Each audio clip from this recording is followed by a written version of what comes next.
Ukraine are also previewing their song at semi-final 2. They obviously are, you know, one of the hosts, so they get that host spot thanks to their win last year.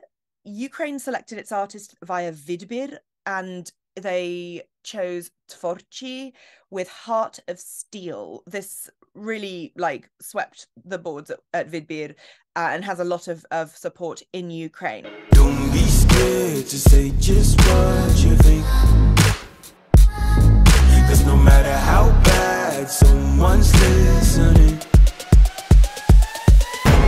don't get what you say, don't get how you feel, get out of my way, yes I got a heart of steel.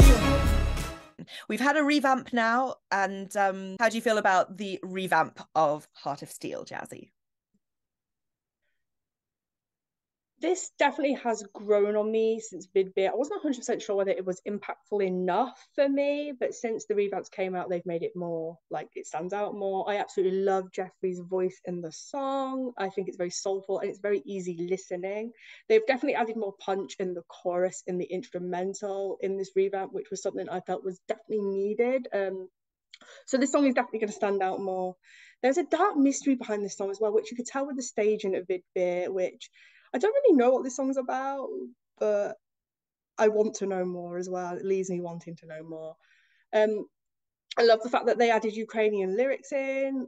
Honestly, the more native languages in the contest, the better. And yeah, this just really adds something different to it. And I do believe all 6 Big 5 and host entries are really strong this year. And I don't see any of them coming bottom 5, which I think is a first in a while.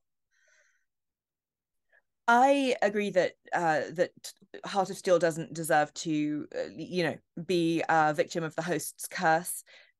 Italy managed to avoid it. Italy always manages to avoid the host's curse. So it'll be interesting to see whether, I can see Ukraine, doing really well with this song, even though they are technically, one of the hosts this year. I wasn't one of my favorites at Vidbir, not even close, but Vidbir in general was incredibly high quality, so that's not necessarily saying much. I think this is a really accomplished R&B track, and it's fun to see because we don't see a lot of really well done R&B. We don't see a lot of R&B at Eurovision. We certainly don't see a lot of well done R&B. And from Ukraine, it's something really fresh and novel, right? We definitely haven't heard R&B done like this well. We certainly haven't heard it from Ukraine, I like the revamp a lot. The orchestral details that you picked up on are really kind of give it a bit of, it's clever. It gives it it sort of throws back to old Eurovision a little bit, like you're aping the feeling of an orchestra, even though we no longer have an orchestra. That's pretty smart. I like that, especially for a genre that isn't necessarily associated with Eurovision much. There's more drama in the revamp, and I agree that was what was needed. And I also love it's just 2 lines in Ukrainian, but it is nice to see. I think that the staging ideally needs to become more legible, but I do agree that there's kind of a mystery about it. Every single song in Vidbir was about the war in some way this year. And this was one of the songs that did it in a way that was a little bit more of a kind of, it felt like less of a nod to the international audience's perception of the war and more of an internal, like, we're strong, we're persevering, and we're,